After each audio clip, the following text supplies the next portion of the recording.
up during the 2012 cycle. You heard Senator Murray refer to comments about, quote, legitimate rape. Well, that was, of course, a reference to my next guest, who found himself at the heart of this fight after his remarks during his 2012 Senate campaign. Former Missouri Congressman Todd Akin joins me now. Congressman, good morning to you, sir. Chuck, it's a pleasure to join you. You've got the new book called Firing Back. You seem to be upset at a lot of people, including yourself, for apologizing for making the comment for legitimate rape. You believe you owe nobody an apology for anything you said in 2012. Well, here, let me just try and give you an explanation. Legitimate rape is a law enforcement term, and it's abbreviation for legitimate case of rape. Do you know anybody that thinks rape is legitimate? That doesn't even make sense. I know no conservatives who think rape is So why'd you use the term? Well, because of the fact that it's an abbreviation, as I said. Legitimate rape means legitimate case of rape. If I had been choosing my words better, I should have said legitimate case of rape, and I have acknowledged that it was a poor choice of words. I guess I still don't understand legitimate case of rape. I mean, you know, there are plenty of women that are going to be listening to it and saying, rape is rape. Why add a moniker to it? Well, and this, as I said, it's a law enforcement term. A woman calls the police station, the police investigate. She says, I've been raped, they investigate that. So before any of the facts are in, they call it a legitimate case of rape. That's what they call it. But they use the word just legitimate rape. So, but the thing is, that strikes me as odd is, this is something that was intentionally misunderstood and twisted for political purposes. Because it doesn't make any sense to say a conservative is saying that rape is legitimate. I mean, that doesn't even add up. And so, but this is something that's done all the time in politics to destroy somebody's character. You make fun of them, and of course, right after that Sunday interview, Monday morning, very odd timing, Obama walks into a press conference, which he never does, and takes a question about Todd Akin. So that's kind of what's going on. That's a part of it. Well, there's no doubt that politics played into it, but you played into this narrative. And I guess the other question, you seem to be, you're very upset at Republican elites that you believe were trying to drive you out of the race. I mean, they were very public about their attempts to try to get you to quit. They believed what you said was wrong. I know you want to be mad at the media and be mad at the president, but it's Republicans that threw you under the bus. Well, that's true, and the book, Firing Back, has kind of got several different themes. The first one, because that's where you started, was a legitimate rape comment. That was then taken to all kinds of absurd extremes, having me saying things or believing things that I never said. In fact, they were exact opposite of what I said. And but my point is kind of interesting. So I misspoke some words. It was intentionally taken out of context. It's made into this great big deal, so that I'm sort of a villain of the whole world. Now the point I'd like to make is, go 2 weeks later, you got the Democrat National Convention, keynote speaker, Bill Clinton, and even setting aside the sworn testimony under oath of Broderick, who claimed under oath that Bill Clinton raped her. You still have countless other examples of Bill Clinton being involved in assault on women or indecent behavior with women, and he gets an applause. Now, it seems like to me it's a Democrat war on women. Now, spin forward a little bit to the last month or two. Well, we get to Hillary Clinton.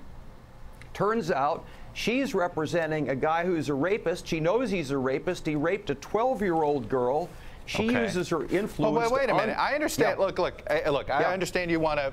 I've heard conservatives beat up on Bill Clinton and Democrats before on this, and I've heard this, Hillary. This is still about you.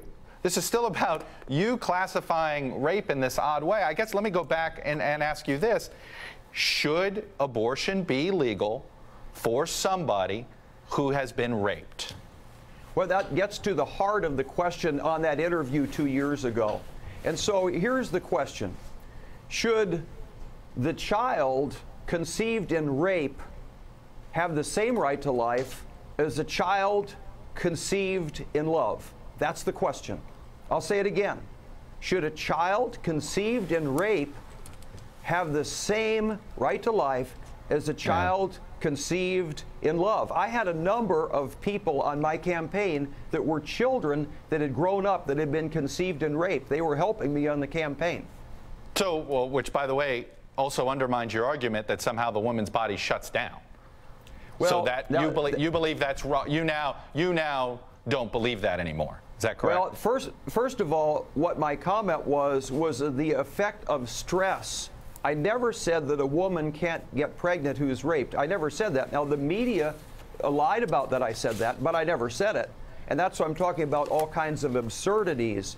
But I was simply talking about the fact that stress affects the statistics of people becoming pregnant. But you didn't say that. You did say, let me read the exact quote. If it's legitimate rape, the female body has ways to try to shut that whole thing down, which the head of the American College of Obstetricians and Gynecologists said, while chronic stress may decrease a woman's ability to conceive, there is no scientific evidence that adrenaline experienced in an acute stress situation has an impact on ovulation. So do you now believe what the American College of Obstetricians says?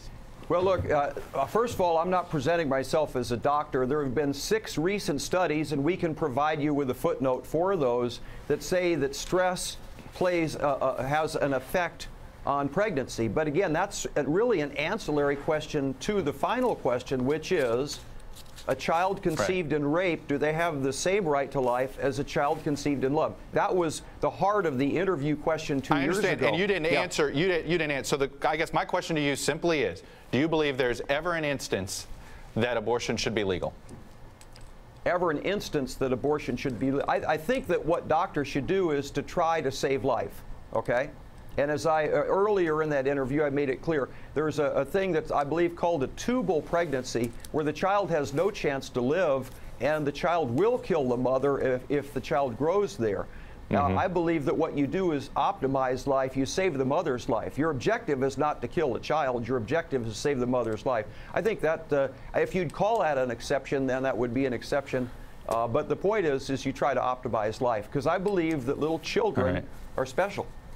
Let me ask you this final question. You're doing this, your book's out now. Your book's out in an election year. You have a whole bunch of Republicans that wish you would go away, that believe you're a symbol of their problems with the gender gap that I just outlined. Why do this now and make yourself a new issue in 2014 for fellow Republicans? Well, Chuck, you know, the question is all of us, and certainly this is what I did. I was in elected office for 24 years. I was reelected many, many times in Missouri. And it's always been my interest to try to promote truth, promote the good ideas that bring the best out in people. And so what my book is, I'm talking about that. And one of the things going on in the Republican Party, and it's the party bosses, because I have great respect for a lot of the grassroots party people and many of my colleagues in Congress. But here's the problem. You've got Karl Rove and certain people in the Senate leadership that they don't believe anymore in the process of what we call a primary election. They think that the people in primaries in various states are too stupid to pick the right person. So they're putting a tremendous amount of Republican money into a primary, which is a bad idea, because 1, you're wasting money, 2, you're antagonizing half the Republicans in the state. And that's what I've been critical of. Sounds like you're running for office again. When? No, I'm just taking one thing at a time. I'm very thankful for the 24 years of public service. I've written a book. The reason I wrote it's not to get even with anybody, but to try to present good ideas. And I think people find it interesting because there's a lot of human interest stories, fascinating account of September 11th and other things. Todd Akin, former Missouri Republican congressman, the 2012 nominee for the U.S. Senate from Missouri.